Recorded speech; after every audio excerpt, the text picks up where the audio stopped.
Hi, my name is Vezo Zam, and I go by Zoe to make everyone's life easier, including mine.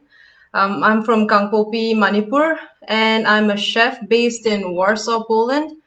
I am a self-taught cook who's very passionate about Manipuri food, ingredients, and recipes, not only with regards to cooking them, but also documenting them in the process.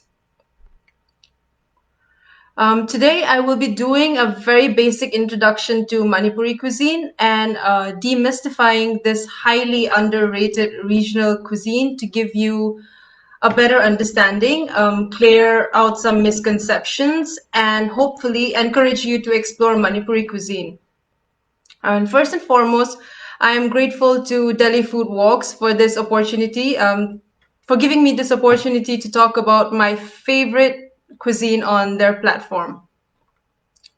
And before we go any further, if you have any questions, you can reserve your questions till the end because I'll be answering all the questions only at the end. So without much further ado, let's begin our session. Manipur is a state in northeastern India with Imphal as its capital. It shares its border with the Indian states of Nagaland to the north, Mizoram to the south, Assam to the west, and it also has an international border with Myanmar to the east and some portions of the south. Manipur's population is made up of several ethnic communities, each with a distinct cuisine. And a full disclaimer, I am not in a position to talk about specifics of each ethnic cuisine because I'm not well versed in all of them. However, I will attempt to make a vague generalization based on the common ingredients or dishes that are loved and enjoyed regardless of ethnicity.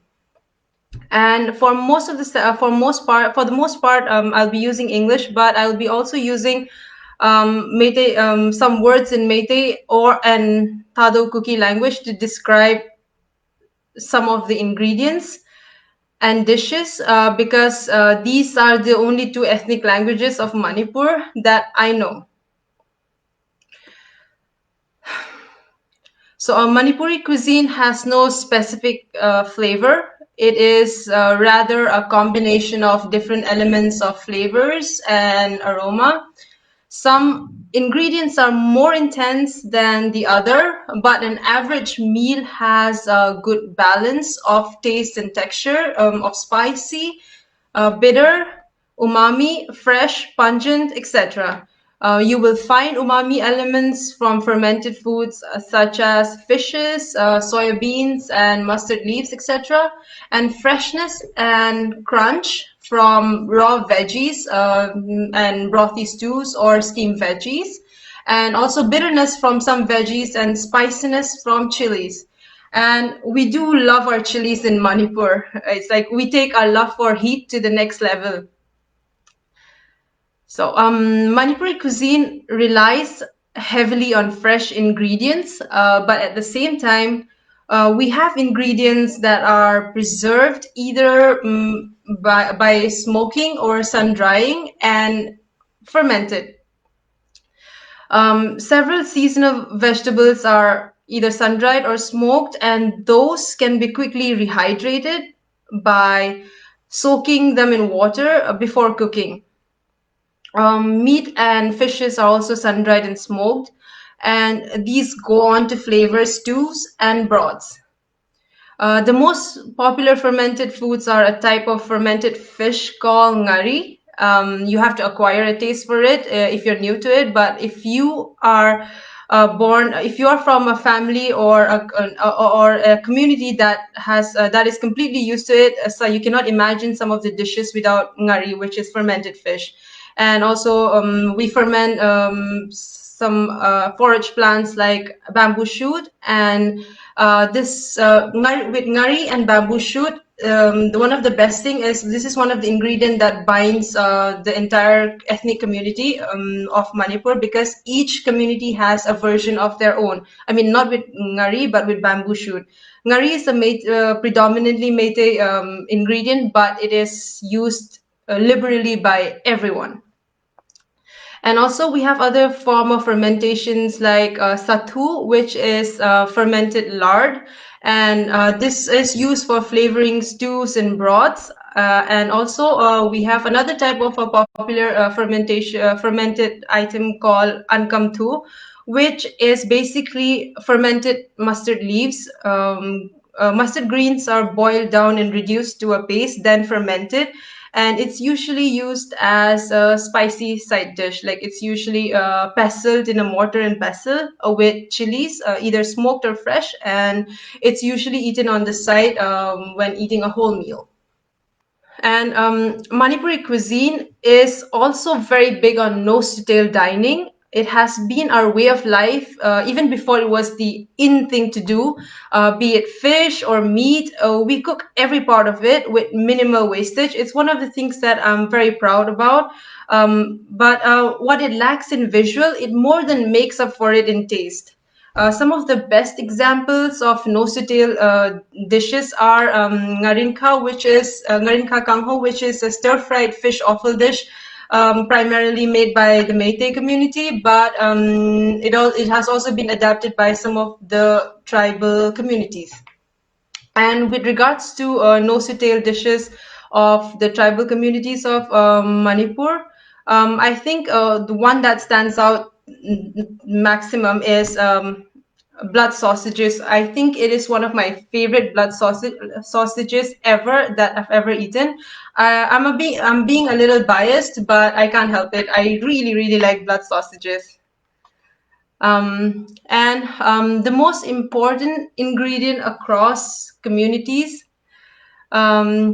is rice, without a doubt.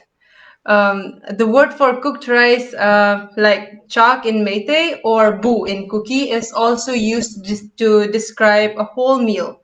Rice is so ingrained and incorporated into our culture that when we meet someone we know, we ask them if they've eaten chak or bu or whatever the equivalent is in the other languages and dialects of Manipur.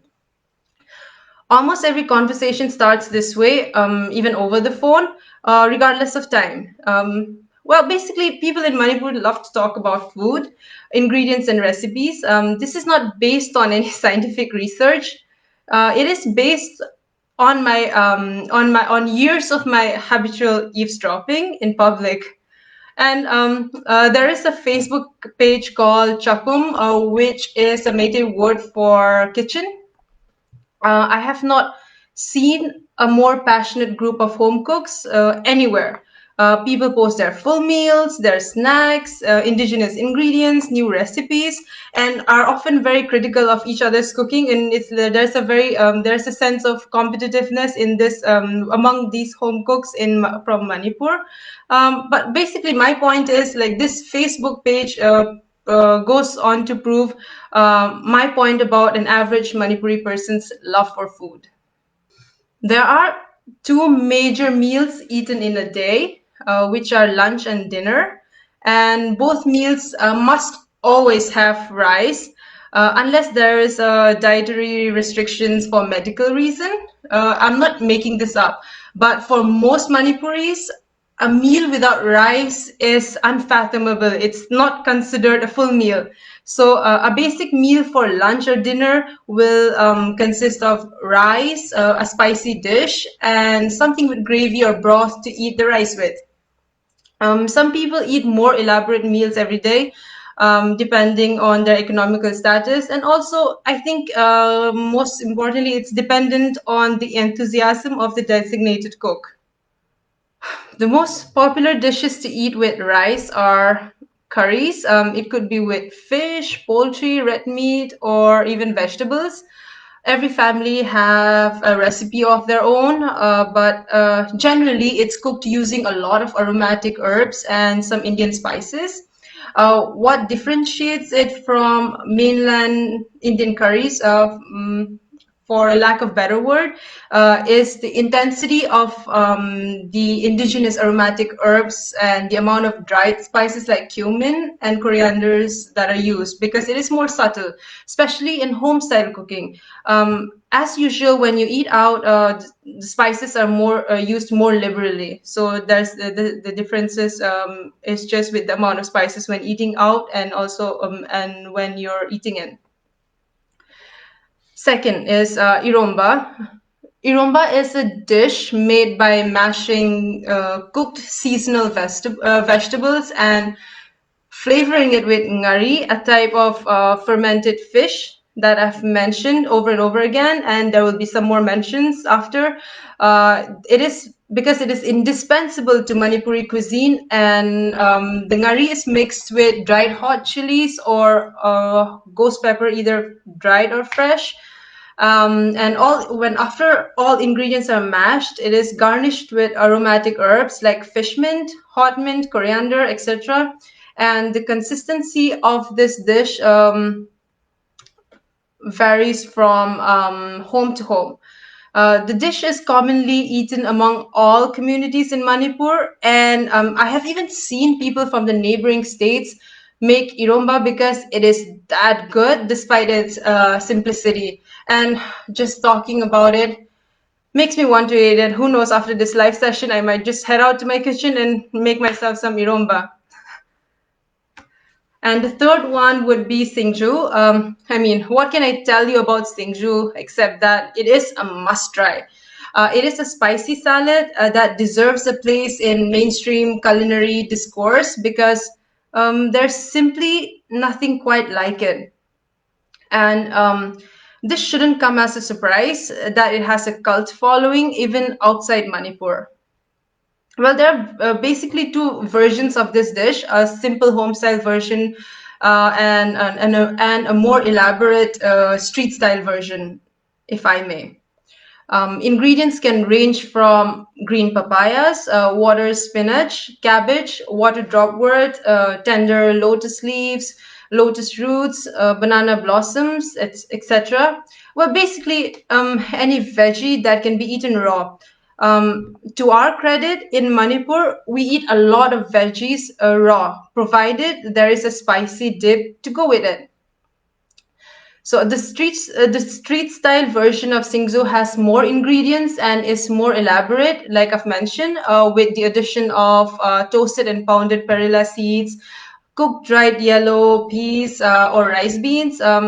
Basically, you toss the ingredients and make a dressing with fermented fish and chilies. The street style version of this dish is also eaten as a snack, and it's also a great snack to share with friends. And in my opinion, it tastes better when it's shared with a larger group of people.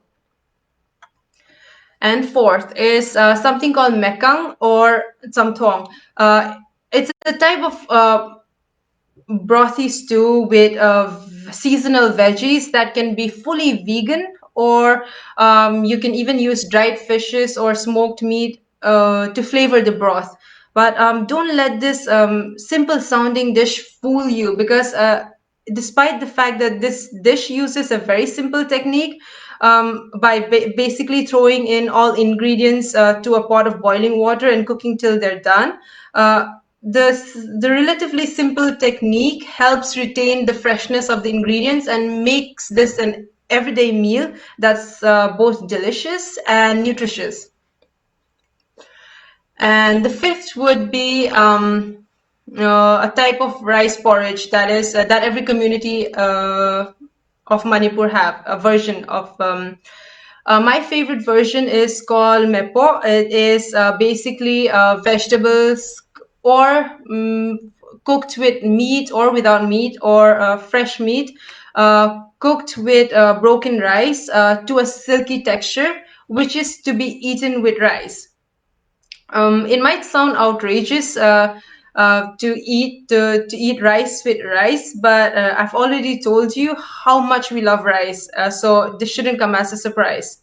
And the ingredients can vary according to season and also depending on personal choice, but it is a season. It is a meal for all season, and it is also my go-to comfort food. And as a matter of fact, it is my favorite comfort dish.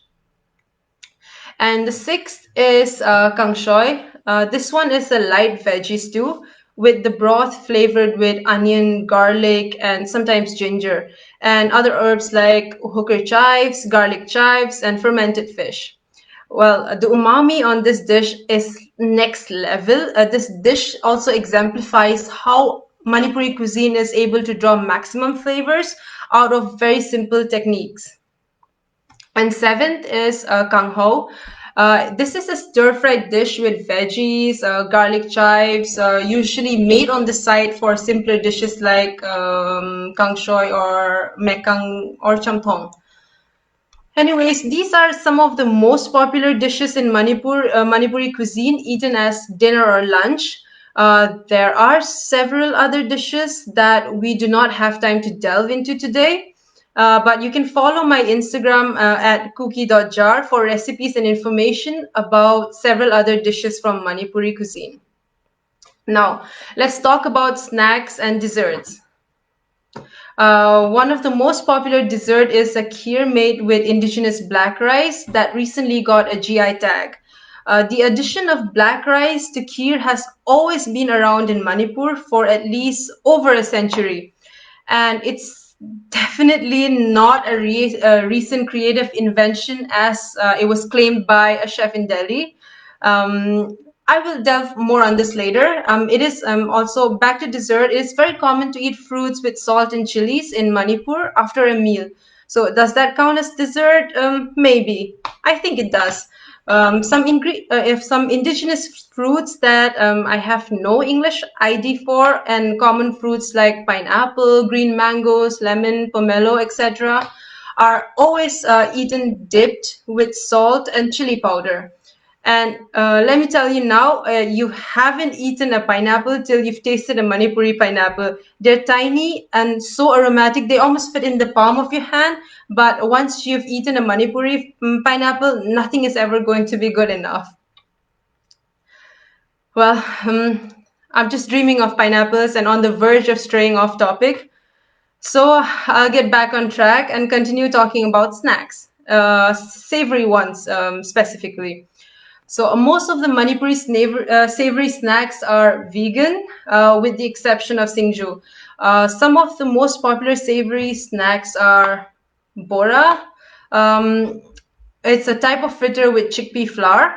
What differentiates this fritter from their Bengali namesake is the consistency of the batter and the herbs used. Then there's keli chana, which funnily is not a chana, but it's rather a yellow piece cooked with spices. It has no gravy, so it makes it a very fuss-free street snack.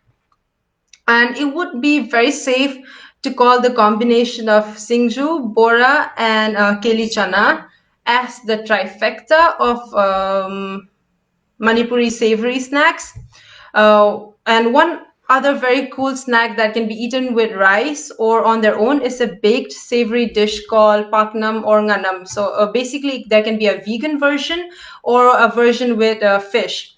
The aroma that this dish gives, because it's baked wrapped in turmeric leaves, is second to none. I mean, I cannot even compare it to anything that I've ever eaten because it's just next level. You have to experience it to really believe and understand what I'm saying, because it's hard to imagine something that can smell so good. I mean, with such a simple technique. It's just basically things that a mixture that is wrapped, baked in turmeric leaves. I mean, it sounds very, very simple, right? But when you actually are in the presence of a paknam being made, there is zero chance that it will not make you hungry. And I would also like to reiterate that these are not the only snacks that are available in Manipuri cuisine. There are several others. I mean, I mentioned these because they're my favorite.